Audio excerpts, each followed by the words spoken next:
قائد اعظم محمد علی جناح مسلمانوں کے عظیم لیڈر، بابائے قوم، بانی پاکستان، ایک بہت بہتر اور بہت بڑے وکیل۔ آج کی اس ویڈیو میں ہم آپ کو قائد اعظم کی زندگی کے کچھ دلچسپ واقعات کے بارے میں بتائیں گے۔ قیام پاکستان کے بعد قائد اعظم محمد علی جناح پاکستان کے پہلے گورنر جنرل کی حیثیت سے ملک چلا رہے تھے۔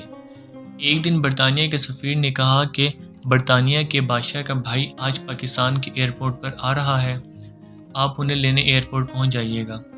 قائد اعظم نے انتہائی فراست اور دبدبے سے فرمایا، آپ کے بادشاہ کے بھائی کو ایئرپورٹ پر لینے میں پہنچ جاؤں گا، لیکن میری ایک شرط ہے، اور وہ شرط یہ ہے کہ کل جب میرا بھائی برطانیہ جائے گا تو آپ کا بادشاہ جارج اسے خود ایئرپورٹ لینے جائے گا۔ یہ سن کر برطانوی سفیر کی بولتی بند ہو گئی اور وہ اپنا سا منہ لے کر رہ گیا۔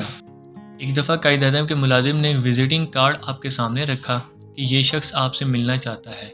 اس کارڈ پر ان کے بھائی کا نام لکھا تھا اور ساتھ میں تعارف میں لکھا تھا کہ بردر آف محمد علی جناح۔ یہ پڑھتے ہی قائد اعظم نے کارڈ کو پھاڑ ڈالا اور ناراضگی کا اظہار کیا اور کہلا بھیجا کہ میرے بھائی کو کہہ دو کہ اس طرح کبھی میرے نام کا حوالہ آئندہ استعمال نہ کرے۔ قائد اعظم کے دفتر کا فرنیچر آرڈر کیا گیا جو کہ 37 روپے کا تھا۔ کیونکہ یہ فرنیچر اس وقت کے گورنر جنرل قائد اعظم محمد علی جناح کے دفتر کا تھا تو اس کی ادائیگی بھی پاکستان کے خزانے سے ہی ہونی تھی۔ آپ کو خزانے کی ادائیگی کے لیے بل پر دستخط کرنے کا کہا گیا۔ آپ نے بل دیکھا تو پوچھا، اس میں یہ 7 روپے کی فالتو کرسی کیوں آرڈر کی ہے؟ سیکرٹری نے کہا کہ سر، یہ آپ کی بہن محترمہ فاطمہ جناح صاحبہ کے لیے ہے۔ جب وہ دفتر آتی ہیں تو ان کے بیٹھنے کے لیے جگہ نہیں ہوتی، اس لیے یہ کرسی ان کے لیے منگوائی ہے۔ محمد علی جناح نے 7 روپے کاٹ کر 30 روپے کا بل منظور کرتے ہوئے کہا، اگر فاطمہ کو کرسی کی ضرورت ہے تو کرسی کے 7 روپے فاطمہ سے جا کر وصول کرو۔ قائد اعظم نے 7 روپے کاٹ کر 30 روپے کا بل منظور کرتے ہوئے کہا کہ اگر فاطمہ کو کرسی کی ضرورت ہے تو کرسی کے 7 روپے فاطمہ سے جا کر وصول کرو، قومی خزانہ یہ بوجھ فضول کا برداشت نہیں کرے گا۔ ایک دفعہ قائد اعظم سفر کر رہے تھے۔ سفر کے دوران انہیں یاد آیا کہ غلطی سے ان کا ریل ٹکٹ ملازم کے پاس رہ گیا ہے اور وہ بلا ٹکٹ سفر کر رہے ہیں۔ جب وہ اسٹیشن پر اترے تو ٹکٹ ایگزامینر سے ملے اور اس سے کہا کہ چونکہ میرا ٹکٹ ملازم کے پاس رہ گیا ہے اس لیے دوسرا ٹکٹ دے دیں۔ ٹکٹ ایگزامینر نے کہا کہ آپ مجھے 2 روپے دیں اور پلیٹ فارم سے باہر چلے جائیں، تو قائد اعظم یہ سن کر غصے میں آ گئے۔ انہوں نے کہا کہ تم نے مجھ سے رشوت مانگ کر قانون کی خلاف ورزی کی ہے اور میری توہین کی ہے۔ بات اتنی بڑی کہ لوگ اکٹھے ہو گئے اور ٹکٹ ایگزامینر نے لاکھ جان چھڑانا چاہی، لیکن قائد اعظم اسے پکڑ کر اسٹیشن ماسٹر کے پاس لے گئے اور بالآخر ان سے رشوت طلب کرنے والا قانون کے شکنجے میں آ ہی گیا۔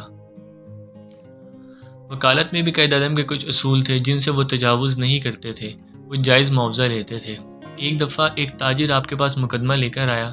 قائد اعظم کو کہا کہ آپ اس مقدمے میں میری وکالت کریں، آپ کی فیس کیا ہوگی؟ قائد اعظم نے جواب دیا کہ میں مقدمے کے حساب سے نہیں بلکہ دن کے حساب سے فیس لیتا ہوں۔ اس پر تاجر نے پوچھا کہ آپ کی فیس کتنی ہوگی؟ قائد اعظم نے جواب دیا کہ 500 روپے فی پیشی۔ تاجر نے کہا کہ میرے پاس اس وقت صرف 5000 روپے ہیں، آپ 5000 میں ہی میرا مقدمہ لڑیں۔ قائد اعظم نے کہا کہ مجھے افسوس ہے کہ میں یہ مقدمہ نہیں لے سکتا، ہو سکتا ہے کہ یہ مقدمہ طول پکڑے اور یہ رقم ناکافی ہو، اور وکیل کر لیں کیونکہ میرا اصول ہے کہ میں فی پیشی فیس لیتا ہوں۔ چنانچہ قائد اعظم نے اپنی شرط پر مقدمہ لڑا اور اپنی عقل مندی اور فراست سے مقدمہ 3 پیشیوں ہی میں جیت لیا اور فیس کے صرف 1500 روپے وصول کیے۔ تاجر نے اس کامیابی کی خوشی میں پورے 5000 پیش کرنا چاہا تو قائد اعظم نے جواب دیا کہ میں نے اپنا حق لے لیا ہے اور میں زائد رقم نہیں لیتا۔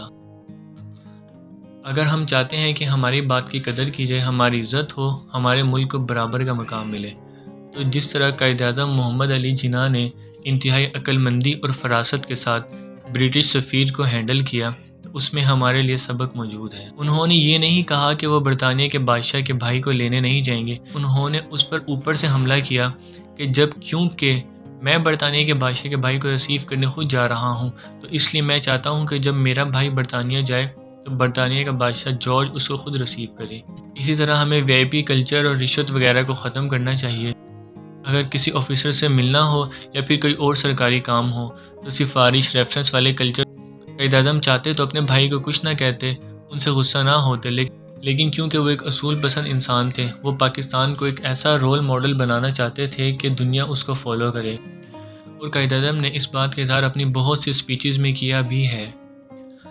شاعر مشرق علامہ اقبال نے محمد علی جناح کے بارے میں بالکل درست فرمایا ہے کہ محمد علی جناح کو نہ تو خریدا جا سکتا ہے اور نہ ہی یہ شخص امانت میں خیانت کر سکتا ہے۔